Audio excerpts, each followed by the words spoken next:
साधिके शरण्ये त्र्यंबके गौरी नारायणी नमस्तते। कि माता जिनको याद करे वो भक्त निराले होते, सुनाने आते हैं जब अपनी प्रेम कहानी। क्या बात है, बहुत ही सुंदर। अपनी ममता का अमृत छलकारे माता जय हो। और धनी मैया तेने कि धनी मैया तेने कार्य जसाए, द्वापुर में दाने मारे, द्वापुर में दाने मारे। धन मैया श्री राधे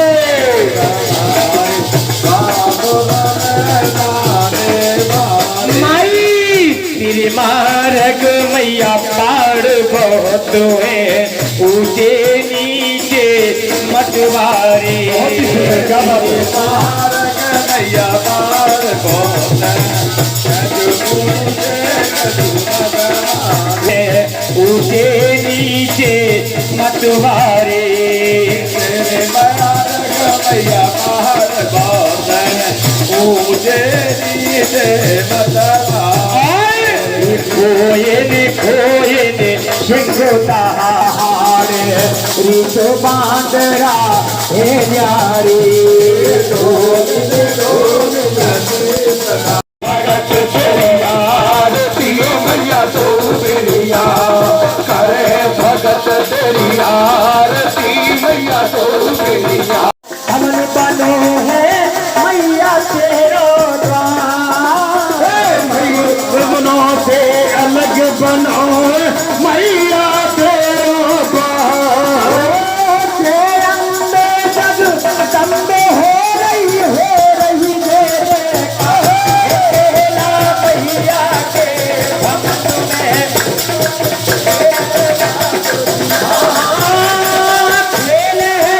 मुड़िया भवन में मुड़िया मुड़िया भवन में केला करोली केला मैया के भवन में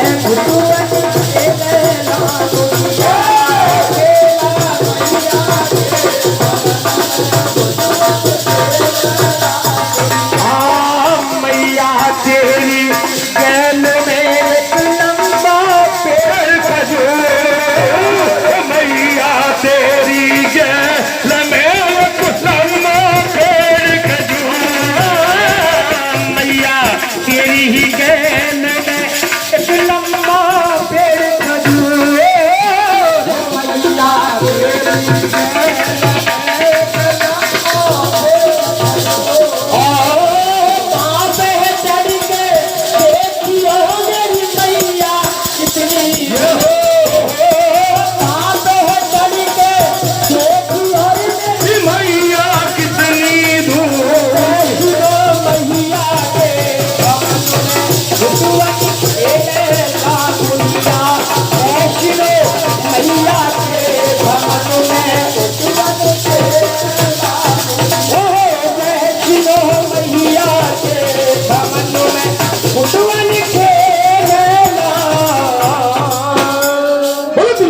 मैया बहुत ही सुंदर आनंद आ गया।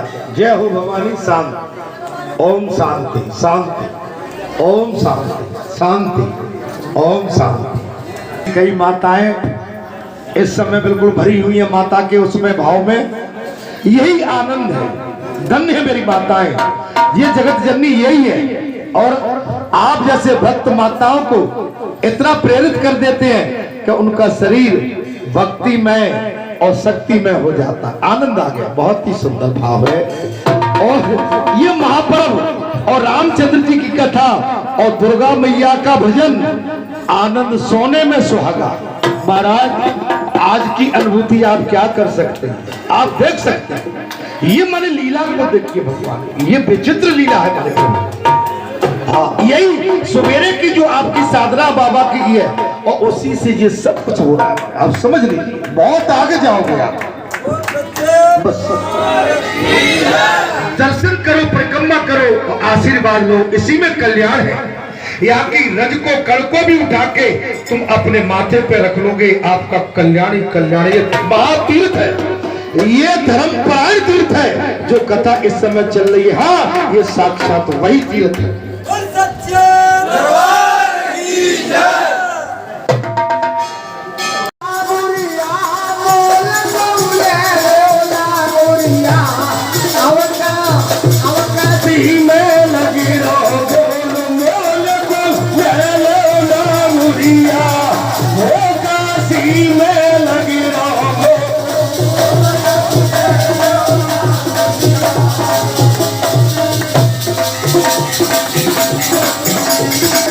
अगर काबू नहीं हो तो आराम से बैठे, यहाँ इस तरह का से बैठे।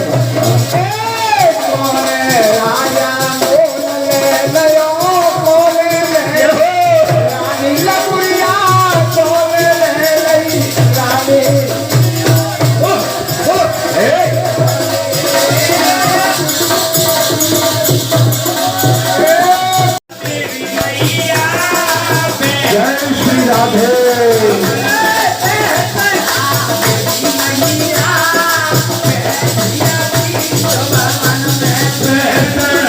देवी मैया बैठी बीच भवन में बैठा, देवी मैया बैठी बीच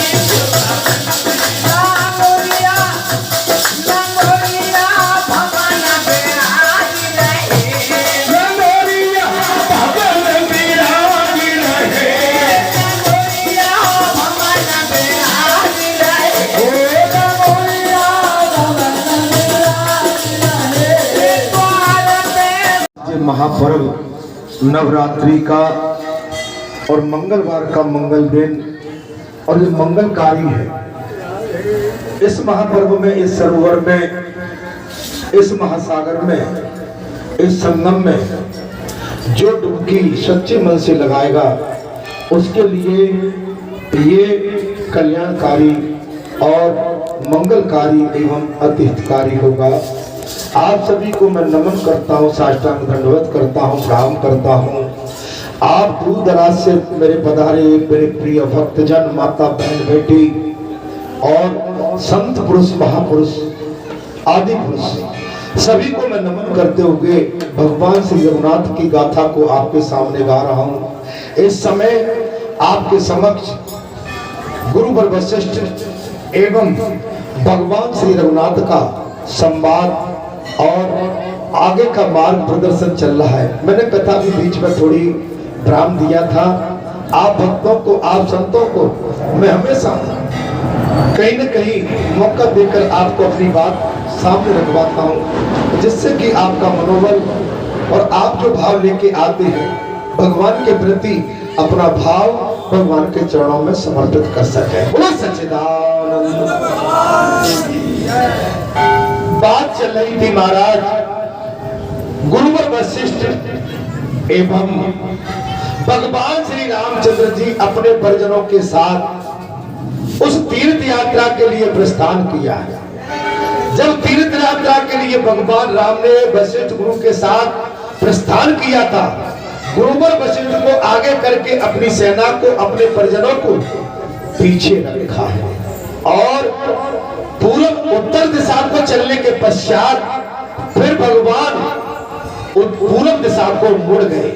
महाराज 10वें दिन श्री रामचंद्र जी ने परम उत्तम धर्मांड क्षेत्र के निकट पहुंच गए।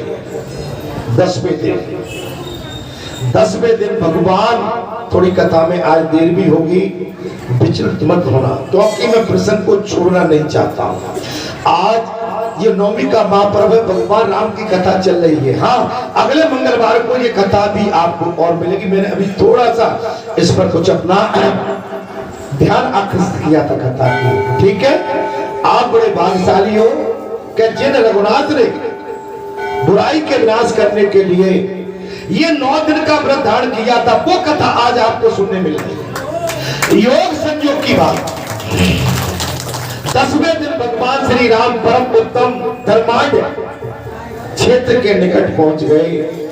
धर्मांड के समीप ही मांडलिकपुर को देखकर श्री रामचंद्र जी ने अपनी सेना के साथ रात में वहीं निवास किया। अच्छा, जब हम किसी तीर्थ यात्रा में जाते हैं, अपना पड़ाव देते हैं, कोई अच्छा सा स्थान देख के हम वहां पर रात्रि विश्राम करते हैं। भगवान ने यहाँ पर अच्छा स्थान धर्मांड देख लिया और वहां पर महाराज अपना निवास किया रात्रि। उन्होंने सुना धर्मांड क्षेत्र इस समय निर्जन एवं उजाड़ होकर बड़ा भयानक प्रतीत होता है। स्थान तो था जैसे आप ऊपर ईश्वर को ऊपर चले जाइए, केदारनाथ का स्थान है, भगवान शंकर का स्थान है। आप जिसको केदारा बोलते हैं ना, केदारा बोलते क्या बोलते हैं, वो भगवान शिव की भूमि है, भगवान शिव का स्थान है। वहां पर हिंसक जानवर एवं कुछ दस्यु डाकू जब गहरा जंगल था तो उनका वहां पर निवास हुआ करता। इस वजह से वहां पूजा आराधना के लिए आम भक्तजन नहीं पहुंच पाते। उस समय से वो वीरान पड़ा हुआ, और जिसको हम ईश्वर को बोलते हैं भगवान शंकर का स्थान है। एक पर्वत के नीचे शिवलिंग है, वहां पर पानी गिरता रहता है, जल हमेशा 12 मासी गिरता रहता है। दिव्य भव्य और प्राचीन और साक्षात भगवान शंकर का वास है, ठीक है। अच्छा, हम यहाँ पर आने जाने में कतराते हैं। जहां में गाड़ी घोड़े की सुविधा व्यवस्था होती है, हम अपने साधनों से वहां पहुंच जाते हैं। लेकिन कहीं उबड़ खाबड़ रास्ता होती है, वहां अपना रास्ता बदल के सरल रास्ता होता है, उस स्थान पर हम पहुंच जाते हैं। यहाँ पर भगवान श्री रघुनाथ ने देखा कि धर्मांड क्षेत्र इस समय निर्जन एवं उजाड़ होकर बड़ा भयावना लगता, उजड़ गया। आप केदारे में भी जाएंगे तो आपको लगेगा जब कोई नहीं रहता, लेकिन वहां भगवान शंकर का साक्षात्कार है। वहां बाघ और सिंह भी भरे हुए और यक्ष राक्षस निवास करते। धर्मांड अब केवल जंगल रह गया। कथा मिल रही है, धर्मांड क्षेत्र केवल जंगल रह गया। आज केदारनाथ का जो आपका ऊपर पहाड़ पर स्थान है, वो जंगल के रूप में जाना जाता है। वहां जीव रात्रि में कुछ समय आने जाने में कतराता है। मैंने कहा ना, हमने भी वो देखा है, क्योंकि मैं बरेटे काम का ही हूँ। वहां पर हिंसक जानवर रहते थे और उस समय डाकुओं की समस्या थी, तब डकैत भी उस पहाड़ में रहते थे। इसलिए आप जैसे धर्मपरायण भक्त संत उस स्थान पर पहुंचने के लिए संकोच करते। धर्मांड अब केवल जंगल रह गया। और वशिष्ठ जी जनता के मुख में ये सारी बातें सुनकर श्री रामचंद्र जी ने कहा, तुम लोग चिंता मत करो। भगवान राम वहां पहुंच गए और बाकी जनता से आप बीती बातें सुनी। भगवान रघुनाथ ने कहा, आप कृपया करके चिंता न करें, बिल्कुल चिंता न करें। और उन्होंने वहां व्यवसाय कुशल सूरवीर महान बली पराक्रमी समर्थ वैश्यों को बुलाकर कहा, तुम लोग मेरी या सोने की पालकी शीघ्र ले चलो, जिससे मैं अपने धर्मांड में पहुंच जाऊं। वह स्नान और जलपान करने से मनुष्य सब पापों से मुक्त हो जाता है। आप ऊपर स्थान को ऐसा नहीं समझे कि जहां परमात्मा नहीं है। ये तो हमारी सूझबूझ के कारण परमात्मा से हम दूर हो गए। परमात्मा है वहां। भगवान शंकर पहाड़ में वास करते हैं। हम केवल अपनी सुविधा अनुसार रोड के किनारे ही रह जाते हैं। इस प्रकार श्री रामचंद्र जी ने प्रेरित होकर उन सभी वैश्यों ने तथास्तु कह उन सभी वैश्यों से तथास्तु कह के पालकी उठाई और उन्हें धर्मांड में पहुंचा दिया। सेना से श्री राम जी ने जब उस क्षेत्र में प्रवेश किया तब प्रत्येक वाहन की गति मंद हो गई। भगवान श्री राम ने धर्मांड स्थान में जब प्रवेश किया सारे वाहनों की गति रुक गई। आपके बालाजी सरकार ने जब स्थान लिया तब से अपने कितना अंतर है। यहाँ लोग आने जाने में कतराते थे, रात को निकल नहीं पाते थे, समझ रहे हो मेरी बात। लेकिन आज भगवान के श्री चरण कमल पढ़ने से आज माने पूरा 24 घंटे आवागमन बना रहे, कोई डरता नहीं है, निर्भय होके आते हैं जाते हैं। परमात्मा के श्री चरण कमल जहां पड़ जाते हैं वह आनंद और मंगल कामनाएं और ऊपर से अपने आप प्रभु की इतनी बड़ी कृपा अमृत की वर्षा होती है कि वो स्थान आप ही आप धन्य हो जाता है। अर्थात बाजों की आवाज भी कम हो गई, जो हिंसक बाज उनकी आवाज कम हो गई, हाथी मंद गति से चलने लगे। भगवान पहुंच गए, हाथी मंद गति से चलने लगे, घोड़ों की भी वही दशा हुई। ये सब देखकर श्री रामचंद्र जी को बड़ा विस्मय हुआ, आश्चर्य हुआ। बोले मेरे आने से ये क्या बात है। जो उनके साथ हाथी घोड़े थे भगवान के साथ, वो सब धीरे पड़े। उन्होंने विनय पूर्वक मुनिश्रेष्ठ वशिष्ठ से पूछा। भगवान श्री राम ने अंतर्यामी जो सबकी जानते हैं, लेकिन अपने गुरु वशिष्ठ जी से पूछा, हे मुनेश्वर ये क्या बात है, सब वाहनों की गति मंद कैसे हो। हे भगवान, हे सदगुरु, हे गुरुवर, ये क्या चमत्कार है, सारे वाहनों की गति क्यों मंद हो गई। एक तो विचित्र बात यह है कि तीनों कालों की बात जानने वाले मुनि श्रेष्ठ ने कहा, राम ये धर्म क्षेत्र आ गया। हे राम ये धर्म क्षेत्र आ गया। इस पुरातन तीर्थ में पैदल यात्रा करनी चाहिए।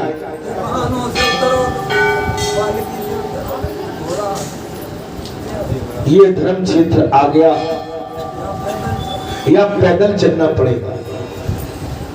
इस धर्म के क्षेत्र में हाथी घोड़े पर बैठ के, जूते चप्पल पहन के और घोड़े पर मलक के नहीं जाया जाता है। इसलिए ये पशु पंछी जानते हैं कि ये भी मंद गति में आगे नहीं चलना चाहते हैं। आप जानो कि पशु पंछी कितने चतुर होते हैं। एक चिड़िया को देखोगे, एक घोंसला बनाती है किसी पेड़ में तो कितनी बढ़िया सुंदर गुभाई करती है।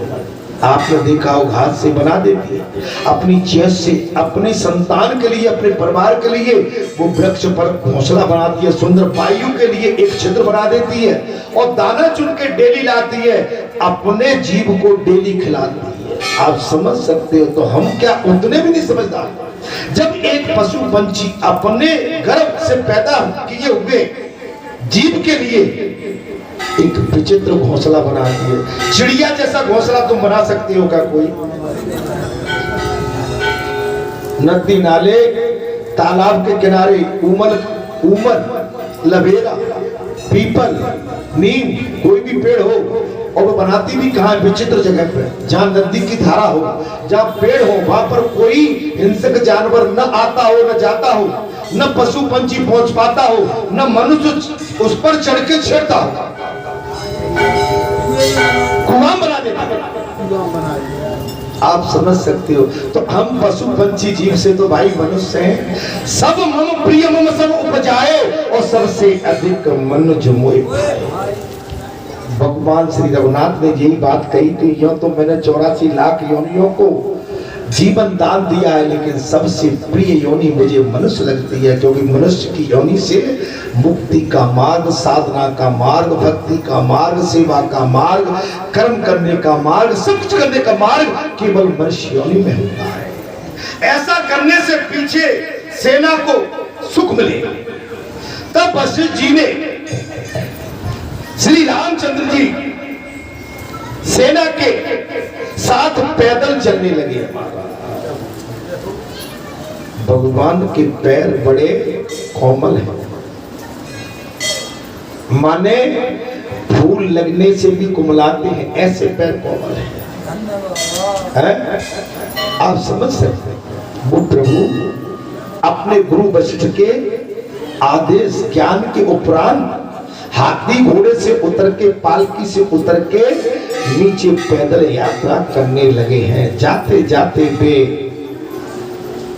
मधुबासन नाम वाले परम पावन ग्राम में पहुंच गए हैं। भगवान श्री रघुनाथ वशिष्ठ सहित गुरु वशिष्ठ की बताई हुई पद्धति से भांति भांति के महाराज उपहारों द्वारा प्रतिष्ठित विधि के साथ मां काव का पूजन किया है। तदंतर श्री रामचंद्र जी ने शरण और नदी के दक्षिण तट पर जाकर हरि क्षेत्र का निरीक्षण किया है और यज्ञ के योग भाव से स्थलों को देखकर वो समय रघुनाथ जी ने धर्म स्थान का निरीक्षण करने के पश्चात आपको कृतार्थ माना है और शरणों के उत्तर तट पर सैनिकों को उतारकर स्वयं उस क्षेत्र में भ्रमण करने लगे। वहां के सभी तीर्थों में और देवी मंदिरों में वो जा जाकर श्री रामचंद्र जी ने सभी को शास्त्र योक्त कर्म विधि पूर्वक संपन्न किया। जितने भी मंदिर थे, जितने भी देवी स्थान थे, भगवान श्री रघुनाथ सभी जगह गए और सभी जगह जाकर विधि पूर्वक शास्त्रों युक्त कर्मों के द्वारा उनका निरीक्षण करने के बाद उनको संपन्न किया है। उन्होंने बड़ी श्रद्धा के साथ विधि पूर्वक पुत्रों का श्राद्ध भी किया है। भगवान श्री रघुनाथ ने, हम एक गलती करते हैं, तीर्थों में जब जाते हैं ना तो अपने पितरों का श्राद्ध तीर्थों में करके नहीं आते। हम भैया शांत रहो, क्या चक्कर है, क्या चक्कर, शांत है ना, कथा को सुनना। हम यहाँ तीर्थ में आए हैं तो यहाँ अपने लिए तो कामना करिए, अपने पूर्वजों के लिए भी कामना करें बैठ के। हमारे पूर्वजों का भी इस कथा के माध्यम से कल्याण हो। हनुमान जी महाराज, बालाजी सरकार, वैष्णव मैया, आपके चरणों से हमारा तो कल्याण हो ही जाए, साथ में हमारे पूर्वजों का भी कल्याण हो। पितरों का श्राद्ध किया है। इस स्थान से बाई पर कोण में स्वर्ग के दोनों तट पर श्री रामेश्वर और कामेश्वर की स्थापना कर डाली है। रामेश्वर और कामेश्वर की स्थापना कर डाली भगवान ने, और इस विधि का और इन विधियों का पालन करके वे अपनी पत्नी सीता के साथ रात्रि में उस नदी के तट पर ही सो गए। अभी हम केवल धर्मशाला ढूंढते हैं, लाज बोटिंग ढूंढते हैं, खाने के लिए बढ़िया होटल जहां पनीर मिले, मटर मिले, है ना। मलाई तीर्थ में भी हम व्यंजन ढूंढते हैं। अब तीर्थ के लिए ये सब निषेध है। बगैर तली हुई वस्तु, उबली हुई वस्तु, केवल उबली हुई वस्तु, उबली हुई दाल, उबला हुआ कोई भी सब्जी, उसके माध्यम से हम माने कम से कम चिकनाई कम से कम खाएं, माने ड्राई भोजन, dry fruits and food, dry fruits and food, fruits माने काजू किशमिश बादाम और फूड माने भोजन। समझ में आया? I am right? मैं ठीक चल रहा हूं? बच्चे अगर थोड़ा बहुत जानते होंगे, मेरी भाषा को पकड़ रहे होंगे, तो मैं ठीक चल रहा हूं। मैं केवल ऐसे ही, मैं जानता नहीं हूं, लेकिन टूटी फूटी इंग्लिश कभी कभार बोल देता हूं, ठीक है? अच्छा, जब आधी रात हुई तब सबके सो जाने पर भी धर्म वत्सल श्री रामचंद्र जी अकेले जाते हैं। आप तीर्थ यात्रा में जाते हैं और तीर्थ यात्रा में जाने के बाद आप अपने परिवार को या झुंड के साथ जा रहे, आप प्रमुख हैं तो आप सोइए मत, जागते रहिए। जो झुंड आया है उसको सोने दीजिए, आप केवल रक्षा, आप जागरण करके उनकी सेवा करते रहिए, ये कर्तव्य है। अगर आप ही सो गए तो गड़बड़ हो जाए, इसलिए सोइए। आप यहाँ पर आए ढोलक बारे भैया सोना निषेध है, अब तो समझ में आ गई। हाँ, तुम कहते हो मेरी जेबाएं दुख रही है, मेरी जेबाएं दुख रही है, और मैं कहूँगा मेरा गला दुख रहा है, तो बात कैसे चलेगी आगे, है मेरे भैया? हाँ, अच्छे ताना तो हमको घर में झेलना पड़ता है, वहां तो बड़ी बड़ी लंबी लंबी बात मारते हो, जहाँ पर का गूंगा बन गए का। बोलो बोलो,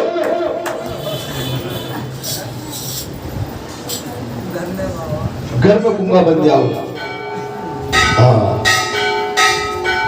उस समय उन्हें किसी स्त्री के रोने का शब्द सुनाई नहीं दिया। वो करुणाजनक बातें कहकर उससे उस रात में वो कुरली की भांति विलाप कर रही थी। तब श्री रामचंद्र जी उसी क्षण गुप्तचर भेजकर स्त्री का निरीक्षण कराया। वो कोई स्त्री रो रही है और बुरी भांति से रो रही है, बड़ी भांति बुरी भांति से विलाप कर रही है। अपने गुप्तचर भेज के भगवान श्री रघुनाथ ने उसका निरीक्षण कराया। करुणाजनक स्वर के कंदन करती हुई वो व्याकुल नारी को देखकर श्री रामचंद्र जी ने दूतों से पूछा, भगवान बात नहीं कर रहे, आज तो आपकी बात आ गई, पराई स्त्री से बात नहीं करना चाहिए। आपके सेवक हैं, आपके सैनिक हैं, घर में आपके भतीजे हैं, बेटी है, आपकी धर्मपत्नी है, कोई तो होगा, लेकिन आप किसी माता से, बहू से, बेटी से डायरेक्ट बात नहीं कर सकते। ये भगवान राम की मर्यादा है। आप अपनी बहू से क्यों डायरेक्ट बात करते हो? आप अपनी पत्नी के माध्यम से, कोई बच्चा है उसके माध्यम से रोटी मंगा लो, पानी मंगा लो, लेकिन आप ही क्यों कहते हो गीता, ममता क्यों कहते हैं? अरे भाई, हम पराई नारी का नाम और उससे बात करना भी ये पातक है, पातक पातक पातक। आजकल तो बहुओं से बात करने की बहुत होड़ लग जाती है। बात करते हो, कर लेते हो। नहीं करना चाहिए। नहीं, मैं आपसे नहीं कह रहा हूं, अब मेरी तो हंसी की बात है। बहू तो सबके घर में है, मत, आप करते हो मत करना। हमारा छोटा सा ही सबका घर है, बड़े घर कौन के धरी मारा। नहीं, मेरा आस है जी, मैं अमेरिका गया था, आप विश्वास नहीं मारोगे। मैं 40 दिन बच्चों के पास रहा, बहू भी थी, बेटा भी था। मैं 40 दिन अमेरिका में रहा। अब उनका तो खान पान, उनका मिजाज अलग था। आप विश्वास नहीं मानोगे, मेरे लिए कमरा उन्होंने अलग कर दिया था। मैंने उनकी तरफ देखता था ना, वापस बेटे को बुला लेता, बेटा आकाश इधर आ जाओ, ये बेटा आ जाता था, और माँ भी उसकी। बाकी हमारी बहू से तुम दोनों, बाकी मुझे कोई बात नहीं। मुझे अपनी बात कहना है, मैं बेटे से कहूंगा या बेटे की मां से कहूंगा। क्योंकि अगर हम जबरदस्ती आप बात में से बात निकालोगे, हम बहू के मुंह लग गए, वो हमारे मुंह लग गई, तो बड़ी बदनामी होगी। नहीं, मैं किसी पे लांछन नहीं लगा रहा हूं, ये इसमें कथा बोल रही। आप देखिए, भगवान राम ने उस व्याकुल नारी को देखकर श्री रामचंद्र जी ने दूतों से पूछा कि सुंदरी, पूछवाया कि सुंदरी तुम क्यों रोती?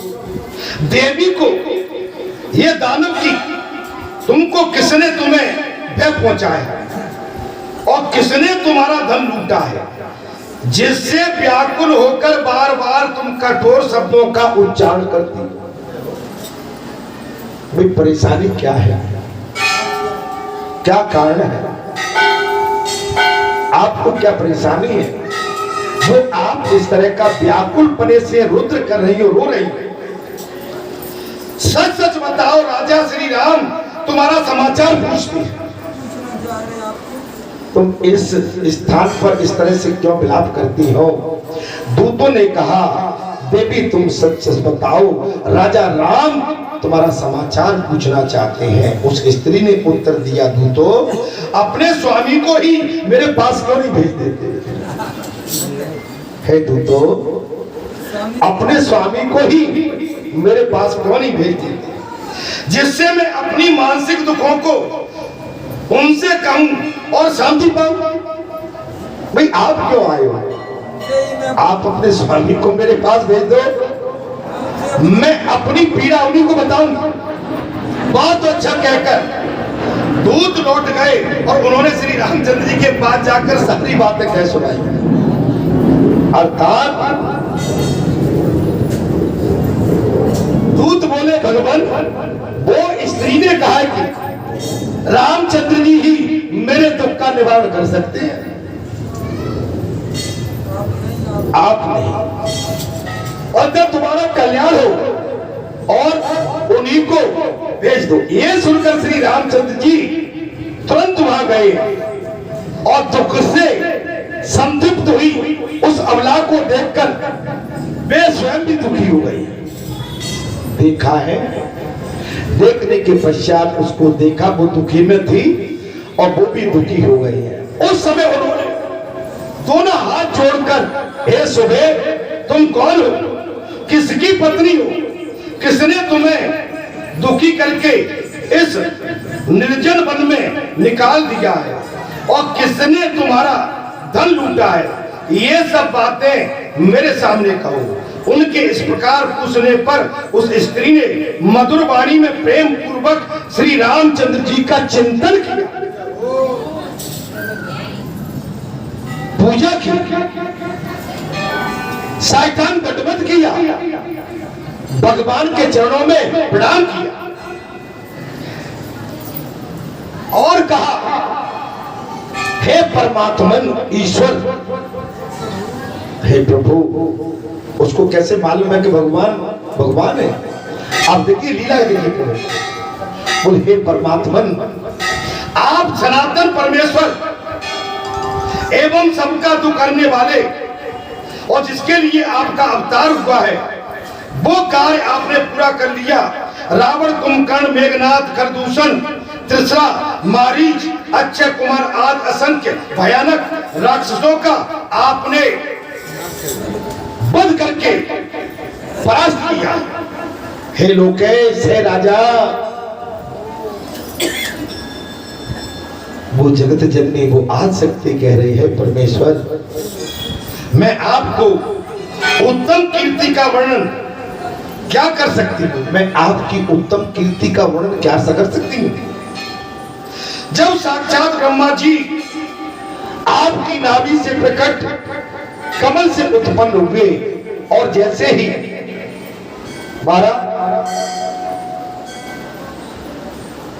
वट के बीजों में महान वट वृक्ष स्थित मानी गई है, ठीक उसी प्रकार उन्होंने इसे संपूर्ण विश्व को आपके उदर में विराजमान देखा है। श्री राम, संसार में राजा दशरथ तथा आपकी माता कौशल्या धन्य है। हे श्री राम, जगत में आपके पिता राजा दशरथ, आपकी माता कौशल्या धन्य है, जिनकी कुष्ठी से आप, जिनके मुख से आप प्रकट हुए। वह प्रकट कृपाला दीन दयाला कौशल्या हितकारी,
आप जैसे ब्रह्म उनकी कुंभ से प्रकट हुए हैं। विप्रधेनु सुरसंत लीन मनुज अवतार, ब्राह्मणों की रक्षा, विप्रधेनु गौ की रक्षा, विप्रधेनु सुर देवता संत लीन मनुज अवतार, निज इच्छा निर्मत तनु, अपनी इच्छा अनुसार अपने शरीर को ऊपर नीचे करना, माया गुण वो पार, आपकी माया का न पाया कोई पार, आपकी महिमा अपार है, वो कुल धन्य है, वो कुल धन्य हो गया। वो स्त्री, वो जगत जननी कह रही है, राग वेद सरकार जिस कुल में, राजा के घर में, महारानी कौशल्या के गर्भ से आप पैदा हुए, वो कुल धन्य हो गया, आपका जो स्थान धन्य हो गया। बालाजी सरकार ने अवतार लेके इस स्थान को जागृत कर दिया, ये चमत्कारी हो गया, ये समाज, ये क्षेत्र धन्य हो गया, वो गुण धन्य हो गया जिसमें आप स्वयं आए हैं, वो स्वयं ये स्थान धन्य हो गया। जब बालाजी सरकार स्वयं आकर विराजमान हो गए, वो अयोध्या नगरी धन्य हो गई, जिससे आपको जन्म भूमि होने का गौरव मिला। वो बरेटा भूमि, वो इस क्षेत्र की भूमि धन्य हो गई, जहाँ बालाजी सरकार को प्रकट होने का मौका मिला। वो कण कण धन्य हो गया, वो कण कण, वो पग पग, वो पल पल, वो रज रज, वो समूचा क्षेत्र धन्य हो गया, जहाँ बालाजी सरकार के जहाँ चरण कमल पड़े हैं। हे अनाथों के नाथ, आपकी जन्मभूमि होने का गौरव मिला है। वे लोग धन्य हो गए जो आपकी शरण में रहते हैं। वे संत महात्मा, वो जीव आत्मा, वो महापुरुष, वो सत्पुरुष, वो ब्राह्मण, वो क्षत्रिय, वो वैश्य, वो शूद्र, सभी धन्य हो गए जो आपकी शरण में 24 घंटे रहते हैं। महर्षि वाल्मीकि धन्य हो गए, वे महर्षि वाल्मीकि धन्य हो गए महाराज। वो भगवती कह रही है, जिन्होंने मुख्य मुख्य ब्राह्मणों के लिए अपनी बुद्धि से भावी रामायण की रचना कर डाली, वो वाल्मीकि धन्य हो गए। आप कथा को सुनिए ध्यान से। ढोलक भैया, अब तो नींद नहीं आ रही? अरे तुम धन्य हो गए ढोलक बजा के बालाजी धाम में, नींद को मत लाया करो मेरे भाई। रामायण की रचना की है आपके द्वारा, रघुकुल अत्यंत पवित्र हो गया, आपके द्वारा आज बरटा क्षेत्र अत्यंत पवित्र हो गया।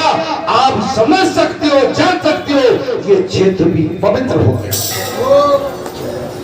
लोक में साधारण राजा होता है, उसे भी सब लोग भगवान विष्णु का अंश मानते हैं, परंतु आप तो अपने रमणीय गुणों से सुशोभित स्वयं साक्षात विष्णु हैं।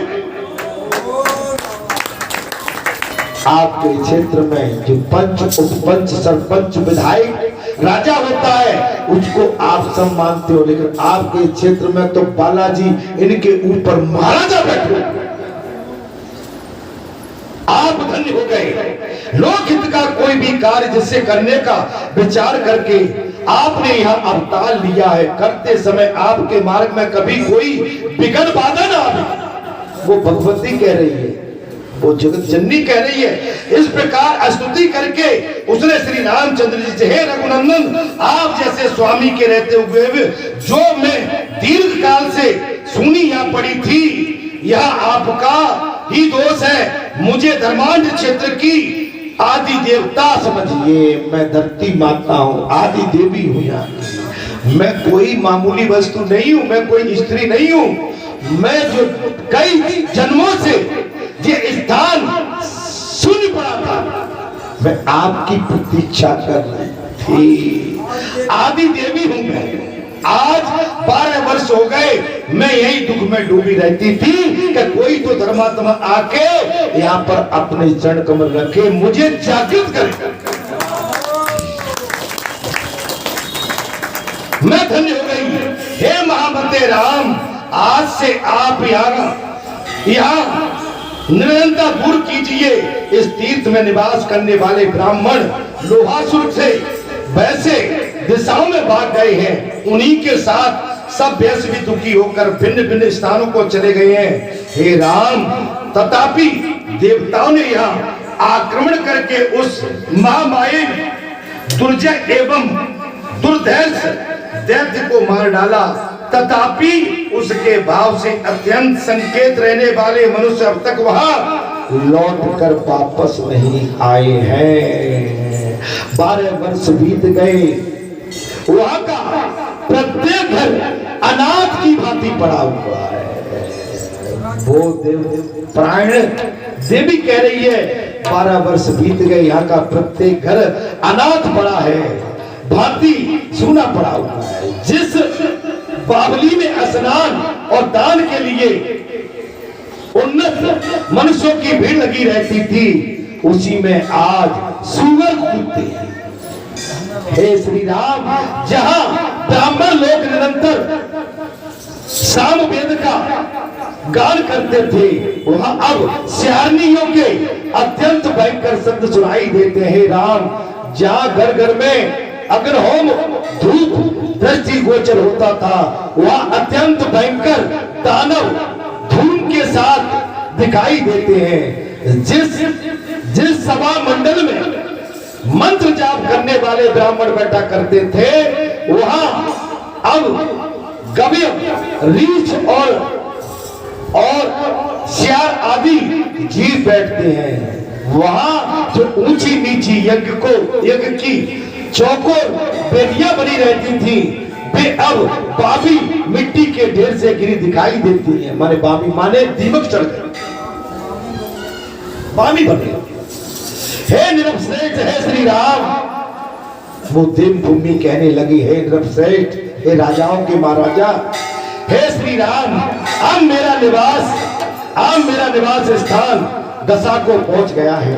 वहां से जो ब्राह्मण चले गए हैं और इसका मुझे बहुत दुख है। हे नरेश्वर, मुझे इस संकटपूर्ण अवस्था से उबारिए। मैं इसकी कथा आगे की अगले में, क्योंकि अभी मैं कथा में जाता हूं तो ये कथा आज ब्राह्मण नहीं लिख पाएगी, ठीक है। अगले मंगल को नौमी भी और राम जी की कथा भी चलेगी। माताओं कथा को सुन के सवेरे से यहाँ ना चलती, अपनी पूजा पाठ नौमी की पूजा सवेरे 3 बजे से उठ के कन्याओं को खिला देना, और कन्याओं को नहीं खिला पाओ यहाँ आके यहाँ खिला देना। बहुत कन्या घूम रही है, पूरी पकवान पुआ खीर बना लेना और बना के डब्बे में रख के यहीं बांट देना, ठीक है। अगली नौमी को मैं इसके आगे की कथा कहूंगा। ये सुनकर श्री रामचंद्र जी बोले, आपके ब्राह्मण चारों दिशाओं को चले गए, मैं न तो उनकी संख्या जानता हूं, न उनके नाम गोत्र से मेरा परिचय है, अतः उनकी जाति और गोत्र से भी के विषय में आप यथार्थ रूप से बताइए, जिससे उन सबको यहाँ लेकर मैं अपने स्थान बसाऊं। मैं यहाँ पर कथा को, ठीक है, आप सब संतुष्ट हो, ब्राह्मण दे दूं, आपकी इच्छा हो तो ब्राह्मण दे देता हूं, ठीक है भाई। अगले मंगलवार को तो मुझे ये कथा कहना है, मैं अगले मंगलवार, बहुत सुंदर कथा है ये कथा, आपने कहीं नहीं सुनी होगी। बड़े शास्त्रियों से, बड़े ज्ञानियों से, बड़े वेद वाक्यवानों से, वेद शास्त्रियों से भी ये कथा नहीं सुनी होगी। आप अपने भाग्य को चढ़ाओ, बालाजी धाम, वैष्णव धाम, यहाँ पर तो अपना बिल्कुल मंगल और आनंद का मुझसे प्रसाद ले जाओ, जो तुम्हारे घर में सदैव मंगल के गीत गाते रहे। मैं तुमको भरपूर आशीर्वाद देता हूँ कि तुम्हारे घर में आनंद की वर्षा होती रहे, सदैव फूलो फलो, दूधन नहाओ, पूतन फलो, कल्याण भव, कल्याण भव। जय जय राम कथा, जय सिया राम कथा, जय जय राम कथा, जय सिया राम कथा, जय जय राम कथा, जय सिया राम कथा, जय जय राम कथा, जय जय राम कथा। राम कथा सुंदर करतारी, संत सिंह घोड़ा बनहारी, राम कथा सुंदर करतारी, संत सिंह घोड़ा बनहारी, राम कथा कल बिडप पुकारी, सागर सुन के राजकुमारी, राम कथा कल बिडप पुकारी, सागर सुन के राजकुमारी। ओ जय जय राम